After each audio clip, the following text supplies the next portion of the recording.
Welcome to part 2 of our personal review of birding in Nova Scotia in 2025. In this video we take a look at the birds, common and rarer, that we saw in April, May and June. April got off to a good start with a red-winged blackbird, an uncommon sighting in our yard, and then a very active osprey nest, right at the side of the highway in Argyll.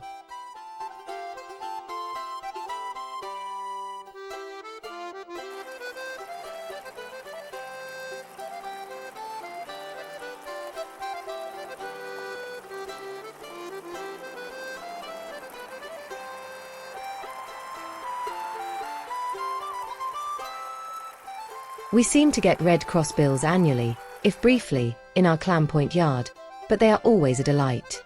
Both males and females were present at the feeders on the 7th and 8th of April.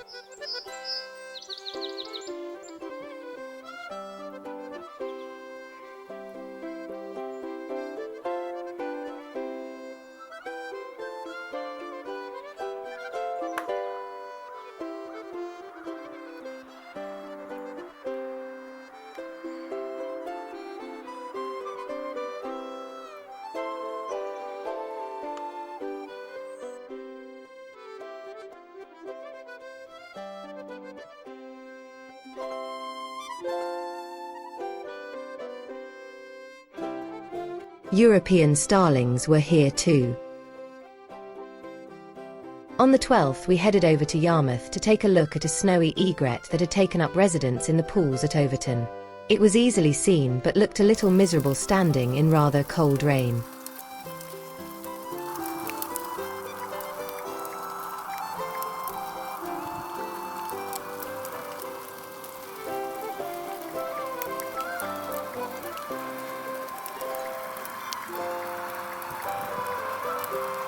Overhead, a female belted kingfisher kept an eye on the same pools, hoping for a fishy lunch. It wasn't just the egret that had brought us over to Yarmouth. We were also going to take another look for the black brant that had been found with a large flock of brant that were feeding in the fields by the farm on Chebogue Point. We had seen the bird briefly at the end of March, but today was to provide much better views, and a good comparison with the commoner brants. The black brant's much darker belly, lacking the clear line between the breast and the belly, and more prominent white neck collar were much more evident on these views.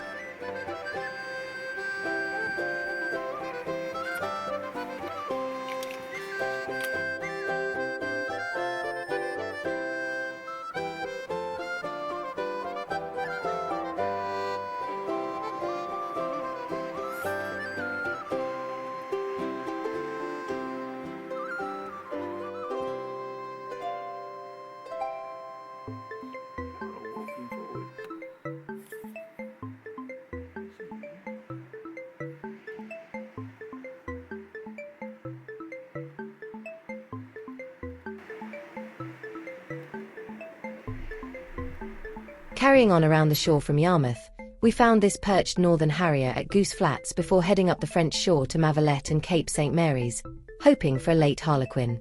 We were in luck. A couple of birds had lingered right at the point, and provided excellent views. It was nice to see them in this dead calm water, rather than bobbing up and down in the raging surf, as is the usual case with harlequins. They would be heading north to breed very soon, and we would not see any again until the winter.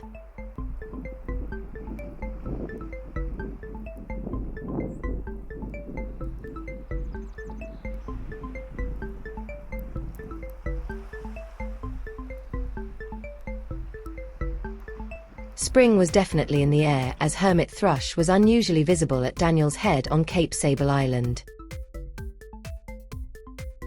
On the 19th of April we made another trip up the French shore, this time to Digby County and Marsh Road, where black-necked stilt had been unusually long staying. It took a little bit of finding as it was deep in the fields.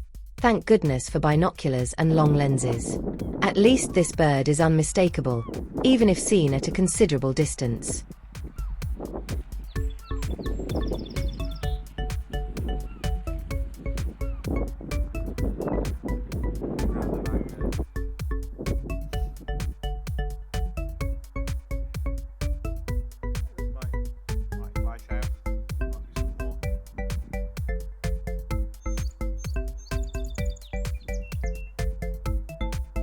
After our success with the stilt, We headed back towards Yarmouth as we had heard that Chebogue Point was attracting some very nice species that had dropped in on migration for a rest and a feed. The willows held a very colourful ruby-crowned kinglet, unusually showing off the red crown. Even better, an eastern towhee was feeding very actively in the tangle below the trees and allowing excellent views and photography. We don't get many of these lovely birds in Nova Scotia, although they are seen annually.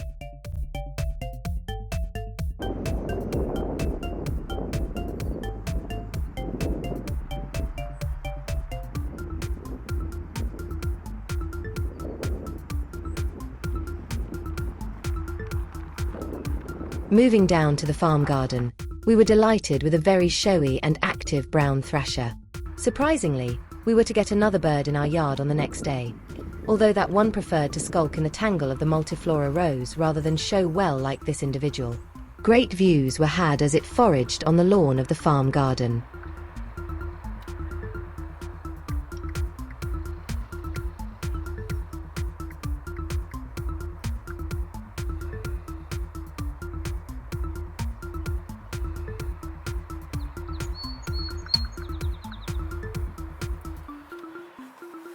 A male northern cardinal was full of the joys of spring.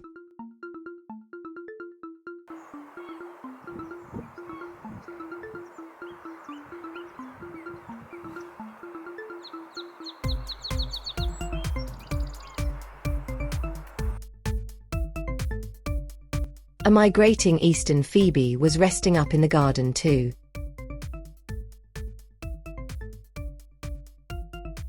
And a big surprise was this rusty blackbird that seemed to have only just arrived. It had been an excellent afternoon visit to Chebogue Point with some lovely species seen.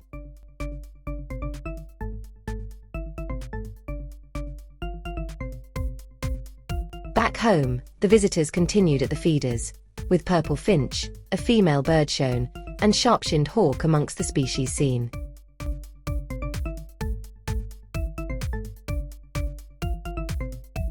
A more unusual visitor for the yard was this field sparrow, seen on the 24th of April.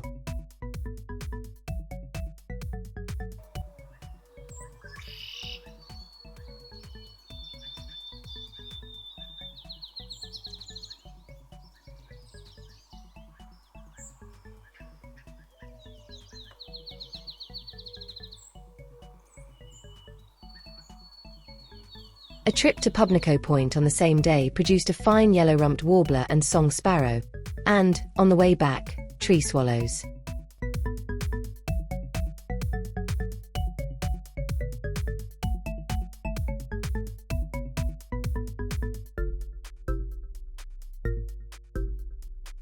Back at home, a white-breasted nuthatch was in the yard. This is the rarer of the two nuthatch species in our garden. On the 26th of April, we got the news that Mike MacDonald had found a glossy ibis out at Eel Bay or thereabouts, and we hot-footed it out to take a look. The bird was there but very distant. Mark did well to capture these images using a very long lens. Back at home, there was a sudden influx of beautiful Baltimore orioles at the feeders, joined by purple finches and a fine chipping sparrow.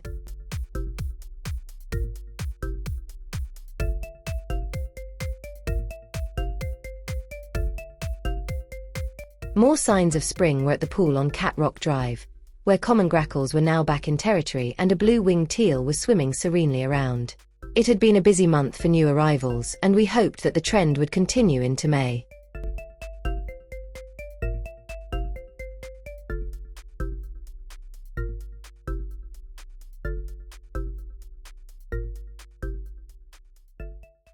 May got off to an excellent start on the 1st when a red-bellied woodpecker visited the yard feeders and seemed to enjoy the old wooden pole that used to hold up our washing line and now has our weather vane on the top.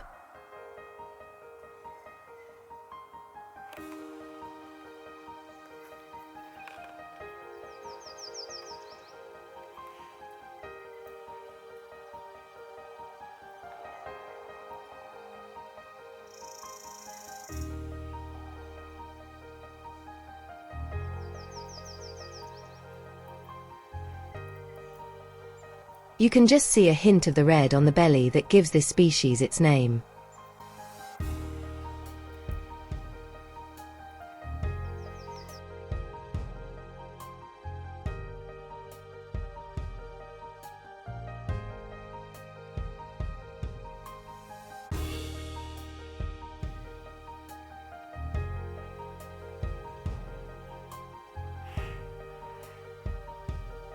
A yellow-rumped warbler in the yard put on a display of fly-catching.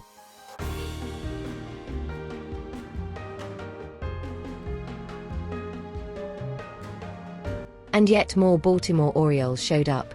One was a very orange-looking male when seen next to the glorious golden one from previously.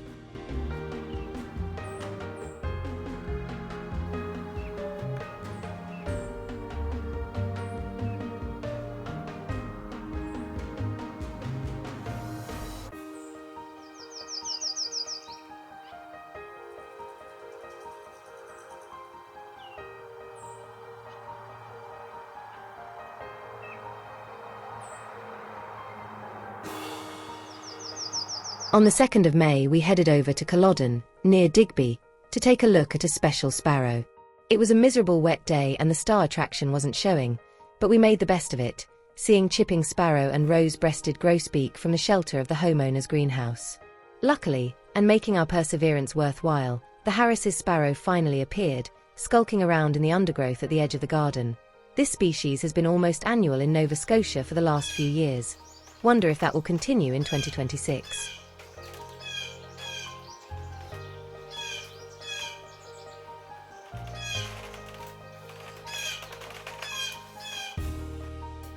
Thanks are due to the homeowners for their hospitality and the use of their greenhouse. It made waiting for the sparrow in pouring rain almost comfortable. The Harris's sparrow seemed to be hanging about with this white-throated sparrow.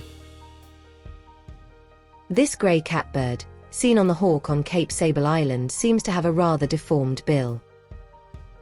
It appears that rose-breasted grosbeaks are like buses. You don't see any for ages, then several all come along at once. It was the day after the individual at Culloden when a number of birds, at least 4 males, pitched up in our Clam Point yard. No complaints though, they are spectacular looking birds.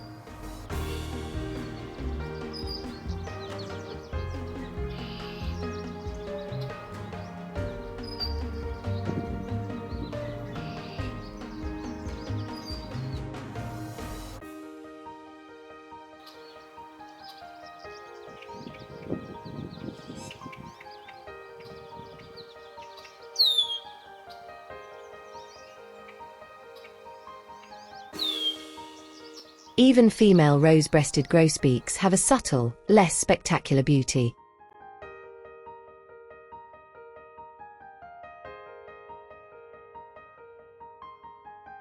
And not neglecting the commoner species, this female hairy woodpecker was a regular visitor to the yard.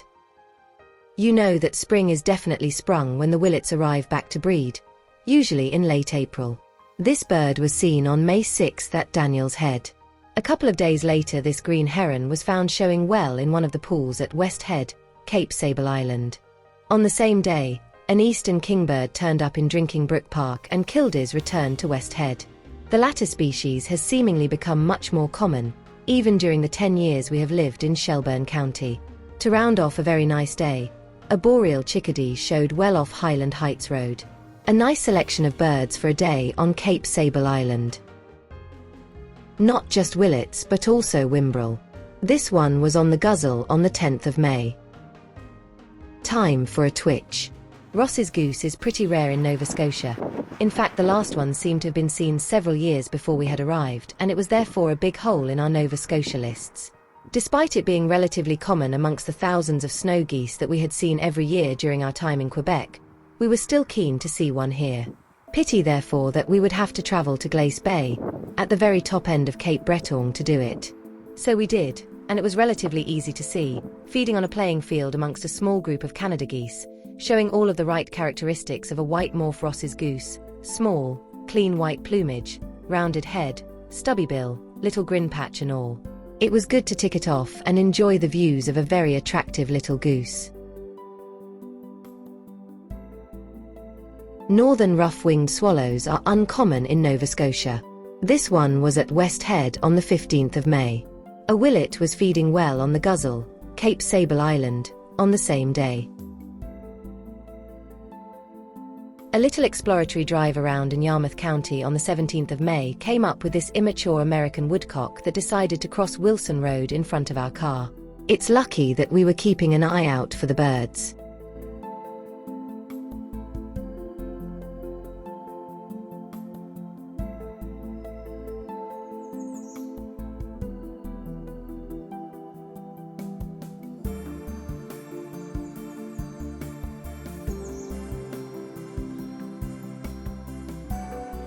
Back in Yarmouth on the 18th, a yellow warbler posed nicely in the willows at Shabogue Point, while cliff and barn swallows perched on the fence right at the end of the point.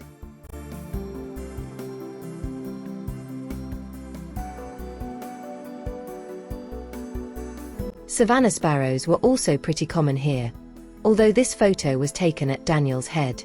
It was time for our annual search for olive-sided flycatcher, best found when the males are back in territory and giving their distinctive calls. A trip along the Upper Clyde Road normally finds us a bird. Surprisingly, the first birds we saw were Canada jays, which can be hard to find around here, especially giving such excellent views.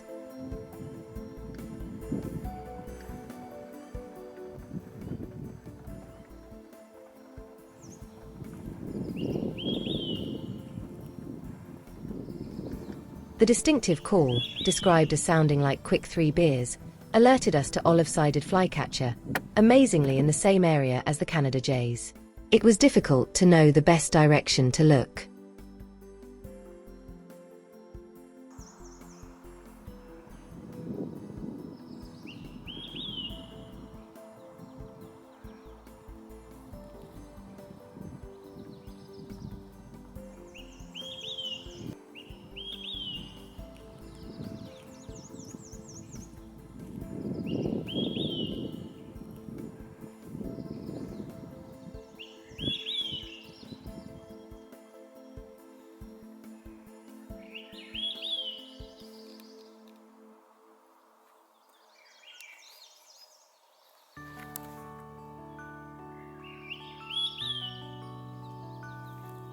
The green heron was still present and looking happy at West Head on the 27th of May.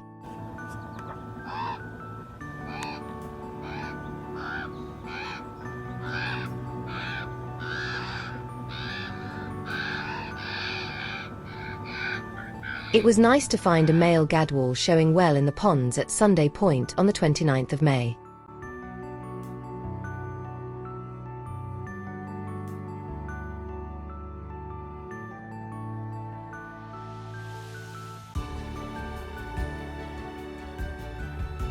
A ring-necked pheasant looked like he was on guard duty. Double-crested cormorants were hanging out on the boat club jetty on Lake Milo, Yarmouth.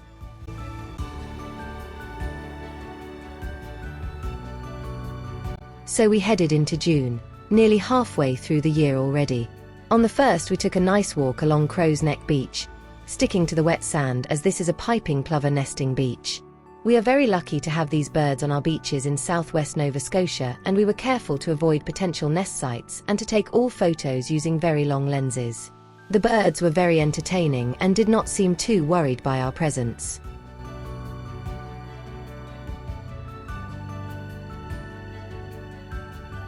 A male scarlet tanager was proving to be a draw along the rail trail at Hebron near Yarmouth. We went over on the 2nd of June. It was lucky that this bird liked to be vocal, as it was some distance off the path and we would not have seen it if it was not singing.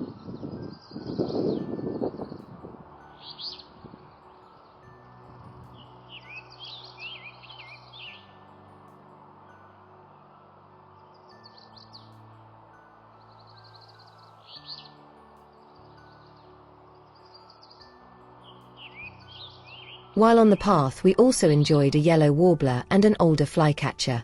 The latter bird had also been very vocal while we had been looking at the tanager.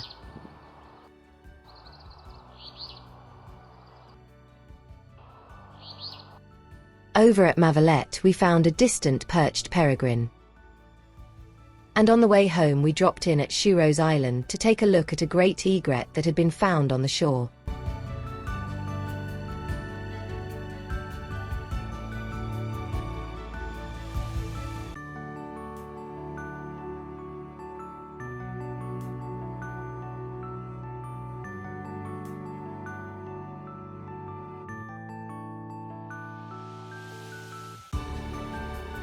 Another yearly pilgrimage is to take a look for the Vesper sparrows. The habitat for these birds, short grass prairie, is uncommon in Nova Scotia, but a site is known near Greenwood.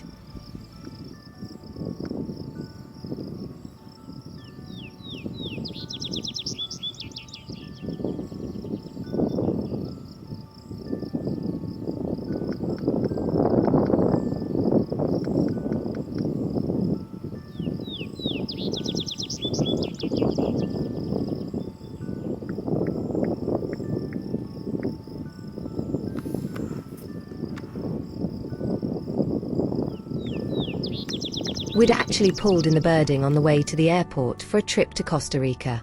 We don't like to waste a journey, so we also dropped in on Marsh Road, finding a nice pair of bald eagles, showing very well, and at the French Basin Trail at Annapolis Royal, where ringneck ducks were present in quantity.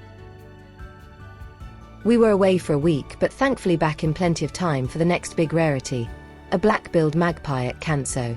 This bird had originally been found on an offshore island, and a few hardy birders had arranged boat rides to try to see it. It wasn't guaranteed though. Our ears pricked up when it was reported to be on the mainland on the 20th of June. Should we wait until tomorrow? It was already well on in the day. Or take a punt and head off immediately? Well, we went immediately, got there late in the afternoon and, alongside a few other birders, got distant but unmistakable views. We were grateful that we had gone on the day. On the next morning, only one birder got a sighting, early in the morning, whilst the rest unfortunately dipped. Despite diligent searching, it wasn't seen again.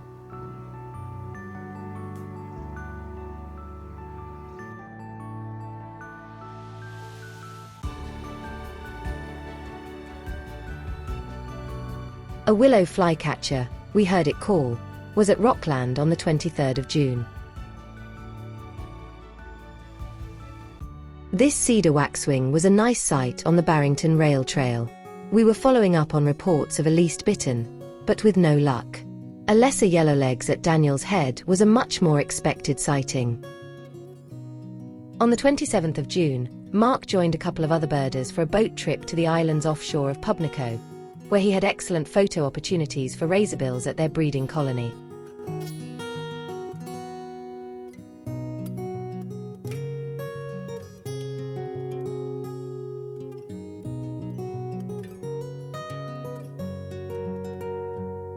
Western kingbird on an offshore island was unexpected but welcome.